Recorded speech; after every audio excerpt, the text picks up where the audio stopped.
ডাকাত আতঙ্কে নির্ঘুম দুই উপজেলার বাসিন্দারা। বুধবার রাত 11টার দিকে এই আতঙ্কের সূত্রপাত হয়।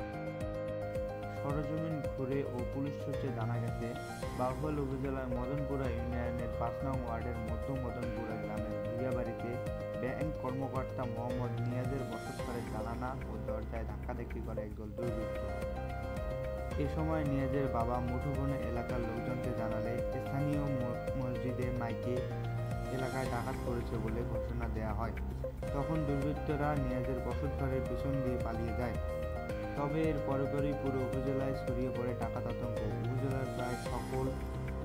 উপজেলার প্রায় সকল মসজিদের মাইকে ডাকাত পড়েছে বলে সতর্কবার্তা ঘোষণা দেওয়া হয়। এদিকে এর কিছু সময় পরে পার্শ্ববর্তী দশমিনা উপজেলাতেও আতঙ্ক ছড়িয়ে পড়ে। দশমিনায় মসজিদগুলোতে মাইকেও ঘোষণা দেওয়া হয়, বাউফল থেকে ডাকাত দল দশমিনার দিকে আসছে, সতর্ক থাকুন।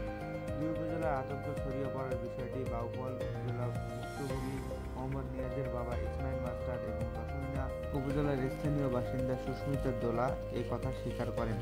ঘটনার সূত্রপাতের স্থান ভূঁইয়াবাড়ি পরিদর্শন করেছে পুলিশ ও সেনাবাহিনী।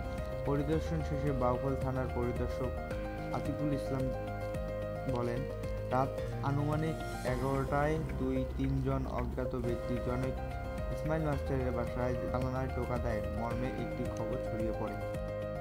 তবে আমরা সেনাবাহিনী সহ ঘটনাস্থল পরিদর্শন করে ডাকাত দলের কোনো অস্তিত্ব পাইনি। এলাকার মসজিদের মাইকে বিষয়টি ঘোষণা দেওয়ার পর্যায়ক্রমে ডাকাতের গুজব পুরো উপজেলায় ছড়িয়ে যায়। আইন শৃঙ্খলা পরিস্থিতি বর্তমানে স্বাভাবিক আছে বলে জানান তিনি।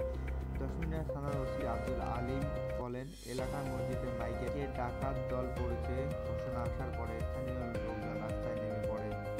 পুলিশও সতর্ক অবস্থানে আছে, তবে প্রকৃত অর্থে ডাকাতির কোনো ঘটনা আমরা নিশ্চিত নই।